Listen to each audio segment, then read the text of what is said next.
ressuscité. Alléluia, alléluia. Les enfants, je suis heureuse de vous retrouver après cette semaine de la miséricorde.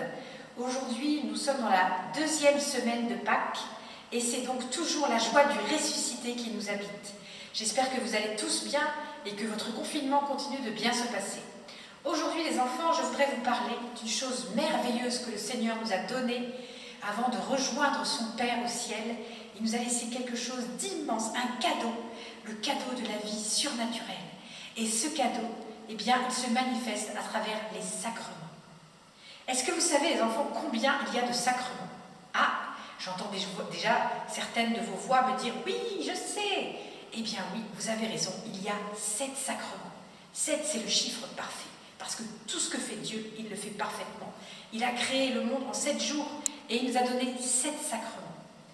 Et il y a les 3 premiers sacrements qu'on appelle les sacrements de l'initiation, qui sont le baptême, l'Eucharistie et la confirmation. Ensuite, vous avez les sacrements de l'ordre, c'est les sacrements pour devenir prêtre, le sacrement du mariage, qui a uni certainement votre papa et votre maman, et puis le sacrement des malades, c'est-à-dire c'est le sacrement que l'on donne aux personnes qui sont très malades ou bien qui vont bientôt mourir. On appelle aussi l'onction des malades, l'extrême onction. Voilà pour les 6 sacrements. Et puis il y a un sacrement qu'on peut vivre pratiquement toute notre vie et qui est un sacrement aussi qui est merveilleux, c'est le sacrement de la réconciliation. Ce sacrement qui nous permet de déposer notre péché auprès du prêtre qui à ce moment-là est vraiment comme le Christ en personne qui reçoit notre péché et qui nous donne le pardon de Jésus. Ça, c'est le sacrement de la réconciliation, la confession. Mais aujourd'hui, les enfants, je voudrais vous parler plus précisément d'un sacrement, c'est-à-dire le premier, celui qui ouvre la porte à tous les autres sacrements. Et vous allez deviner lequel c'était le sacrement du baptême. Est-ce que vous savez, les enfants, ce que veut dire le mot baptiser? Eh bien, baptiser, ça veut dire plonger.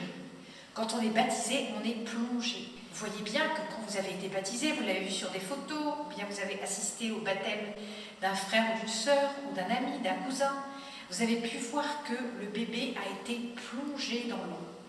Et cette eau, qu'est-ce qu'elle représente? Eh bien, cette eau, elle représente la vie de Jésus.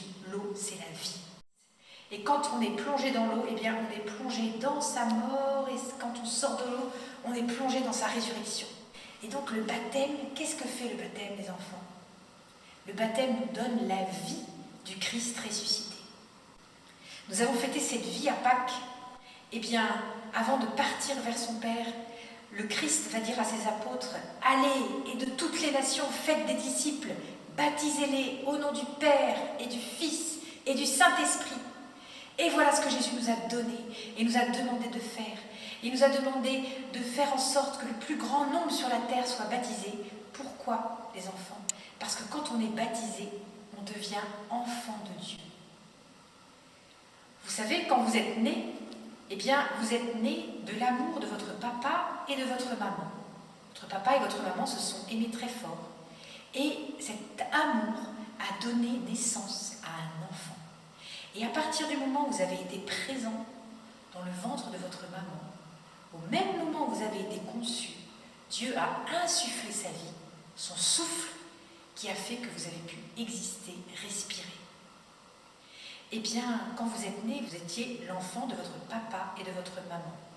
Et à partir du moment où vos parents ont décidé de demander le baptême pour vous, eh bien, ils ont décidé que vous deveniez par le baptême enfant de Dieu. C'est pourquoi les parents ne sont pas les créateurs de leur enfant. On les appelle les co-créateurs. Parce que c'est Dieu qui a donné vie à chacun de nous.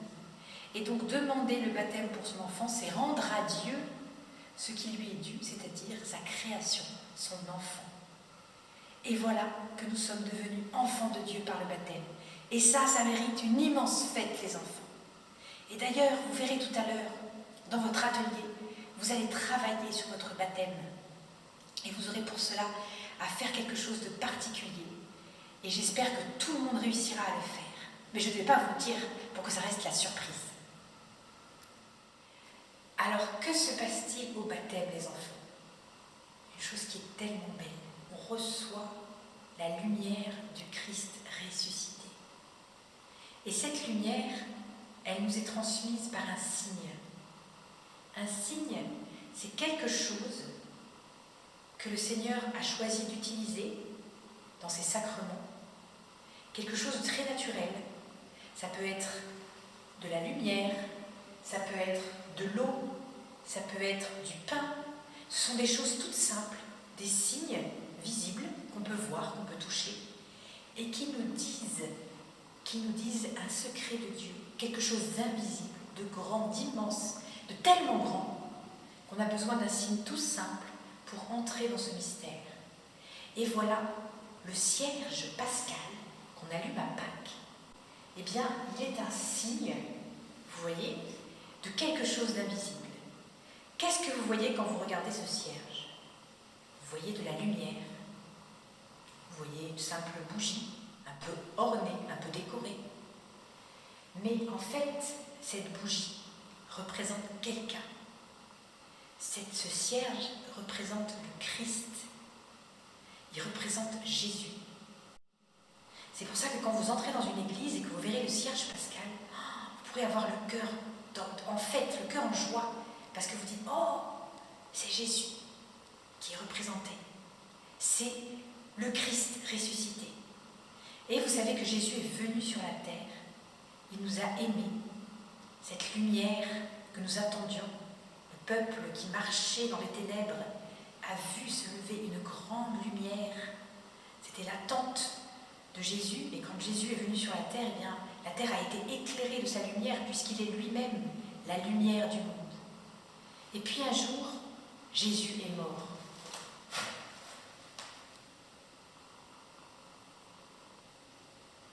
Est-ce que vous croyez, les enfants, qu'il est mort pour toujours? Non. Jésus est ressuscité. Jésus est ressuscité. Il est vraiment ressuscité. Et il l'est pour l'éternité. Alors c'est pourquoi, quand nous sommes baptisés, nous participons à cette résurrection du Christ. Et pour cela, nous devons passer par la mort. La mort de quoi, les enfants? La mort de notre péché. Ce péché dont le Seigneur nous a délivrés à la croix, eh bien, dans notre baptême, nous en sommes délivrés, vous voyez, nous sommes plongés dans cette eau où est lavé notre péché et nous en ressortons purifiés, tout purs. C'est pourquoi le jour de notre baptême et le jour de votre baptême, les enfants, vous avez été parfaitement saints. Vous avez été saints une fois dans votre vie, de façon sûre, c'était le jour de votre baptême. Et cette sainteté, on va toujours essayer de la rechercher. On va toujours essayer de la retrouver. Comment? Eh bien, en allant nous confesser et en essayant de faire de bonnes actions pour être toujours plus près de cette sainteté de Jésus ressuscité. Mais nous avons été délivrés de notre péché et c'est ça le plus important. Même s'il nous reste encore une marque de ce péché, une cicatrice qui, à chaque fois qu'on fait une bêtise, elle se réouvre. Et c'est pour ça qu'il faut aller la remettre au Seigneur dans la confession, qui va nous guérir à nouveau et nous permettre de nous remettre à marcher. Et cette lumière de la résurrection, elle est dans notre cœur pour toujours. Et pour finir, les enfants, je voudrais vous donner un dernier secret de quelque chose que nous avons reçu au baptême, qui est tellement grand aussi, et qui s'appelle la foi.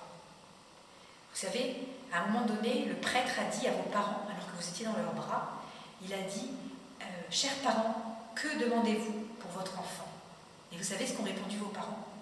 Ils n'ont pas dit une belle maison, ou du chocolat, ou des habits. Non. Quand le prêtre leur a dit, que demandez-vous pour vos enfants? Ils ont dit, avec assurance, la foi. Et donc, vous avez reçu la foi. L'Église vous a donné ce trésor de la foi. C'est quoi la foi, les enfants? C'est cette confiance en Dieu, cette assurance que Dieu existe, qu'il vous aime infiniment et que dans votre cœur, il est présent par ce sacrement qui un jour vous a fait enfant de Dieu. Alors je vous propose aujourd'hui, les enfants, de rendre grâce, de dire merci au Seigneur pour ce cadeau de la foi et qu'il grandisse toujours plus dans votre vie. Les enfants, maintenant, vous allez retrouver l'éveil à la foi. Puis après, vous aurez le jingle de Pâques. J'espère que vous le connaissez maintenant et que vous savez danser dessus. Évidemment que vous connaissez bien les gestes. Ça, je vous fais confiance. Et puis, vous aurez bien sûr l'atelier, qui sera aussi un atelier qui vous permettra de travailler encore sur votre baptême. Voilà les enfants, je vous souhaite un bon patronage en ligne.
Bonjour les enfants, aujourd'hui je vais vous présenter une séance sur le baptême.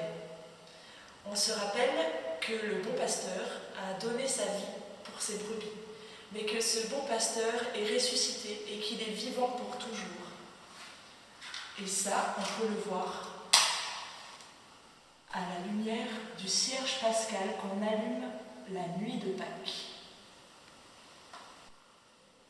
Le jour de notre baptême, nous recevons beaucoup de cadeaux. Nous avons reçu la lumière de Jésus ressuscité, et cette vie de Jésus ressuscité nous est aussi donnée par l'eau. Cette eau, c'est la vie. L'eau, on s'en sert aussi pour se laver. Et le jour de notre baptême, cette eau nous lave de notre péché originel pour nous faire renaître à une vie nouvelle, celle du Christ ressuscité. Le jour de notre baptême, le prêtre demande à nos parents et aux bébés de s'approcher des fonts baptismaux. Sur les fonts baptismaux, le prêtre va faire un geste et dire des paroles. Nous allons d'abord voir les gestes. Vous imaginez que ma main fermée, c'est la tête du petit bébé.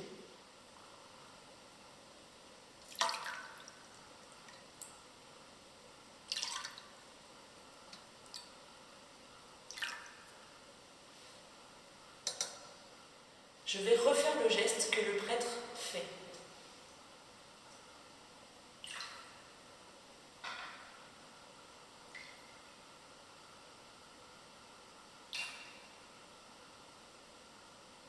On va maintenant écouter les paroles que le prêtre dit en faisant les gestes. Élie, je te baptise au nom du Père et du Fils et du Saint-Esprit. Élie, je te baptise au nom du Père et du Fils et du Saint-Esprit. Le jour de ton baptême, tu as reçu la vie du Père, du Fils et du Saint-Esprit. Tu es ainsi devenu une brebis du troupeau du bon pasteur. Le jour de son baptême, on reçoit un autre cadeau, qui est l'huile. Cette huile nous rend forts. Elle est signe de force, elle est signe de combat. Comme les gladiateurs, au temps des Romains, s'enduisaient d'huile le corps pour ne pas avoir de prise, pour que les ennemis glissent quand ils essayaient de les attraper. Cette huile imprime comme un sceau qu'on ne peut pas enlever. On ne pourra jamais être débaptisé. Si je mets une goutte d'huile, les enfants, sur ma peau, et que je frotte la peau, cette huile, elle va pénétrer en profondeur dans la peau. Cette huile, les enfants, personne ne peut l'enlever une fois qu'elle est dans notre peau. C'est comme le Saint-Crème au baptême. Une fois que le prêtre nous a marqué avec la croix sur le front, cette huile, personne ne peut l'enlever. Le jour de notre baptême, le prêtre nous marque avec le Saint-Crème d'une croix sur le front.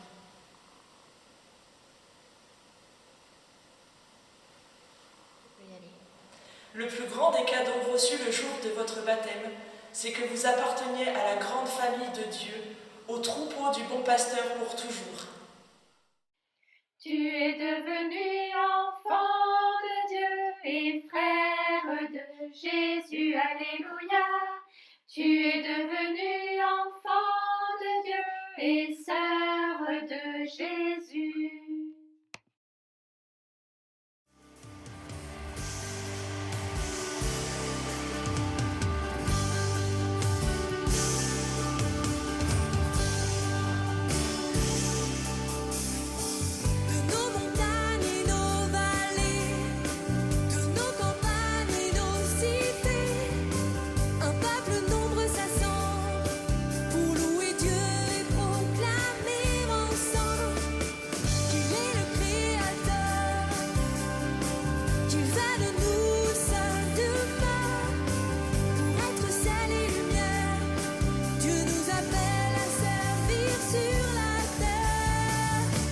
Nous annonçons le roi, alléluia, nous proclamons son nom sur ce pays.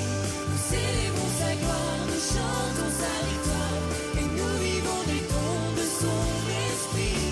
Nous annonçons le roi, alléluia, nous proclamons son nom sur ce pays. Nous célébrons sa gloire, nous chantons sa victoire, nous élevons le nom de Jésus-Christ.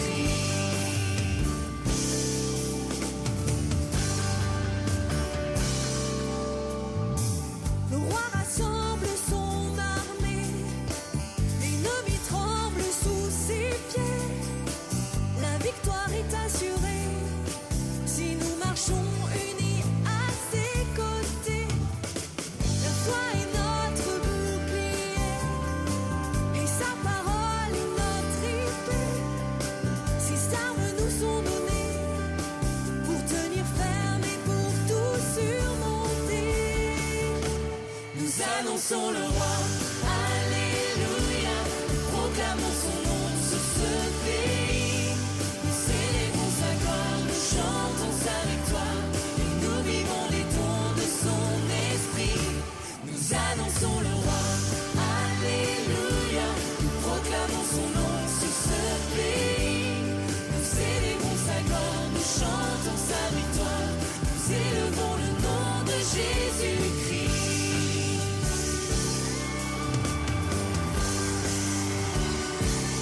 Nous annonçons le roi, alléluia, nous proclamons son nom sur ce pays.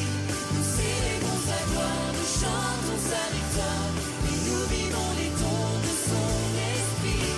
Nous annonçons le roi, alléluia, nous proclamons son nom sur ce pays. Nous célébrons sa gloire, nous chantons sa victoire, nous élevons le nom de Jésus-Christ.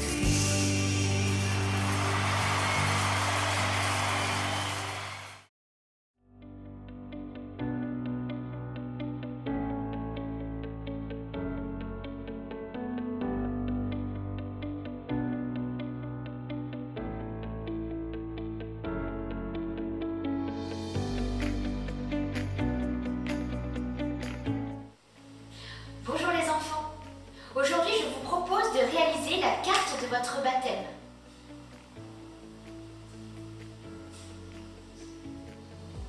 Pour cela, il va vous falloir un petit peu de matériel. Une paire de ciseaux, un crayon de papier, de la colle, des feutres, des crayons de couleur, des feutres brillants, du doré, de l'argenté, du rose à paillettes. Il vous faudra choisir 2 feuilles de couleurs différentes. Les enfants, avant de réaliser cet atelier, il faut que vous fassiez une enquête auprès de Est-ce que vous êtes prêts? Vous pouvez demander à vos parents la date de votre baptême, ainsi que une image ou une photo de votre baptême. Vous pouvez choisir une image que vous collerez sur votre carte de baptême, soit l'image de votre baptême, ou une photo de vous qui êtes baptisé, ou la photo du prêtre qui vous a baptisé, ou votre famille pendant votre baptême. Si vous n'avez pas tout ça, vous pouvez aussi prendre une photo de vous d'aujourd'hui. J'ai choisi mes 2 feuilles. Je prends une feuille qui fera le fond de la carte. Et la deuxième feuille fera la première partie qui permettra d'écrire. Je plie cette feuille en 2. J'appuie bien fort avec mon pouce. Ensuite, je prends des ciseaux pour couper cette feuille. Je coupe à l'endroit du pli.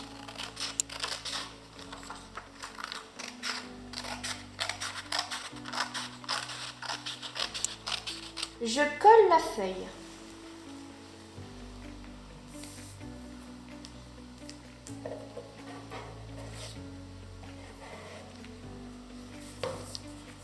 Bien au milieu.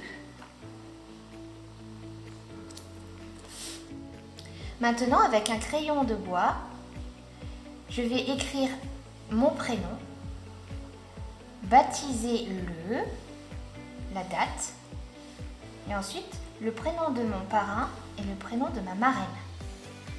Si vous ne savez pas encore écrire, vous demandez à vos parents d'écrire un modèle et vous recopierez après. J'ai réalisé un brouillon au crayon de papier, tout simple. Je repasse avec un feutre fin de la couleur que vous voulez.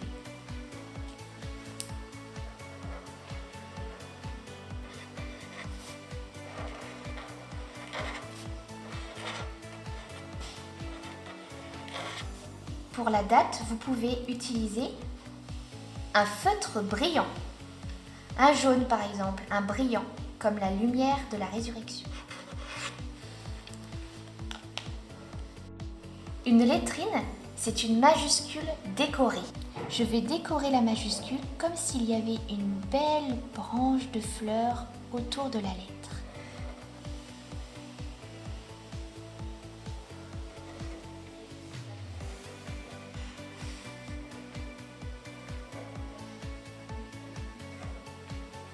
J'ai réalisé la branche. Maintenant, je fais des petites feuilles vertes avec un feutre. Un peu partout, je les parsème de belles feuilles. Je vais faire des roses.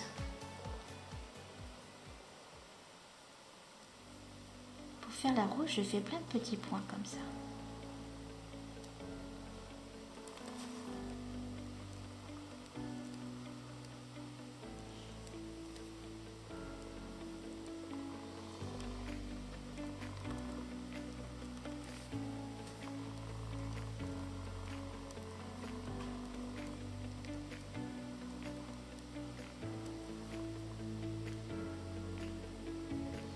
Je prends un crayon de couleur rose et je repasse à l'intérieur de la rose. Je fais une petite boule. Ça fait de belles roses toutes fleuries. Ce que nous faisons là maintenant, c'est de l'enluminure. Les moines faisaient de l'enluminure pour écrire la Bible. Pour commencer la page d'un évangile, la première lettre de l'évangile commençait par une belle lettrine enluminée. C'est une enluminure. Alors avant de faire à la frise, au bord là, nous allons choisir la photo qui va ici. Par exemple, la photo de vous le jour de votre baptême. Je prends la colle et je colle.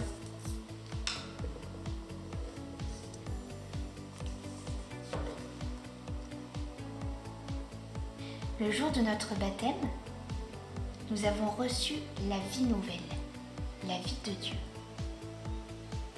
Et cette vie ne cesse de porter du fruit. Dans cette carte du baptême, nous allons représenter cette vie par de belles fleurs qui vont entourer toute la carte de votre baptême. C'est tous les fruits que nous allons porter tout le long de notre vie depuis notre baptême. Je vous propose de commencer cette belle frise à partir de votre belle photo.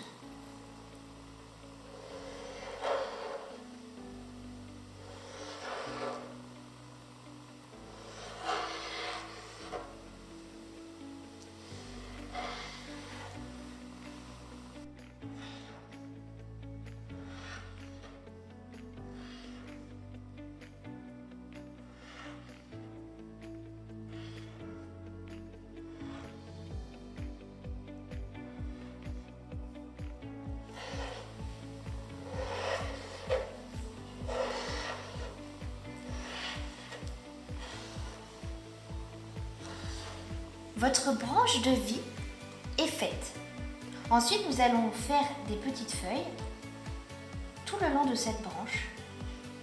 Une fois que vous avez fait les feuilles, on va faire des fleurs, des roses, comme ceux de la lettrine.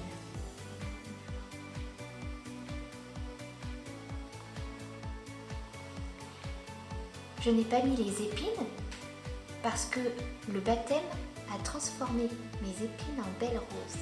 Ensuite, vous prenez vos feutres brillants et vous pouvez repasser les majuscules avec du brillant et un petit peu partout sur les branches faire des petits points de lumière.